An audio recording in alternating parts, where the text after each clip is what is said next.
নবনিযুক্ত মহামান্য রাষ্ট্রপতি কর্তৃক নবনিযুক্ত ডেপুটি অ্যাটর্নি জেনারেল ৮৬ জন এবং সহকারী অ্যাটর্নি জেনারেল ১৮০ জন তাদের নিয়োগ দিয়েছেন গত বৃহস্পতিবার। মাঝখানে শুক্রবার এবং শনিবার ২ দিন ছিল কোনো কর্মদিবস ছিল না। আজকে হচ্ছে প্রথম কর্মদিবস। আমরা এই অ্যাটর্নি জেনারেলের নবনিযুক্ত যারা আছেন তারা প্রত্যেকে সকাল ৮টার আগেই অফিসে পৌঁছেছেন এবং আমরা ৯টার সময় কোর্ট শুরু হয়, ৮:৩০টার সময় অফিস শুরু হয়। আমরা সবাই আজকে প্রথম দিন মাননীয় প্রধান বিচারপতির নেতৃত্বাধীন আপিল বিভাগে প্রথমেই গেছি এবং সেখানে গিয়ে আমরা আমাদের পেশাগত যে দায়িত্ব সেই দায়িত্ব পালন করার জন্য যারা অ্যাসাইন লয়ার আছেন, এখন 10:30টার সময় হাইকোর্ট শুরু হবে। আমি মনে করি যে বাংলাদেশের মানুষ দেখতে চায় যে কোনো প্রতিষ্ঠানে যখন কোনো নিয়োগ হোক না কেন, সেই নিয়োগের ভিত্তিটা হচ্ছে সততা, তার কর্মদক্ষতা এবং তার একটা ন্যাশনালিস্টিক স্পিরিট এবং দেশপ্রেম।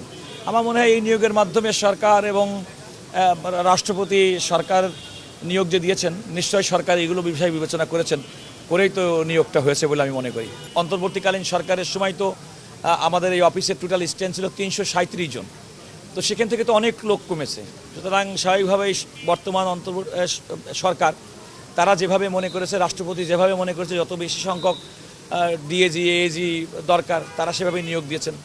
হয়তো আমাদের যারা অনেকে আমাদের কলিগ ছিল তারা হয়তো কোনো কারণে হয়তো এখন এইভাবে বিবেচিত হননি, আর সেই বিবেচনাটা যারা করেছেন নিয়োগ দিয়েছেন তারা বলতে পারবেন। আমি তো আমাদের যে আজকে যারা নিয়োগ পেয়েছেন আমিও তাদের মতোই আরেকজন নিয়োগপ্রাপ্ত ব্যক্তি।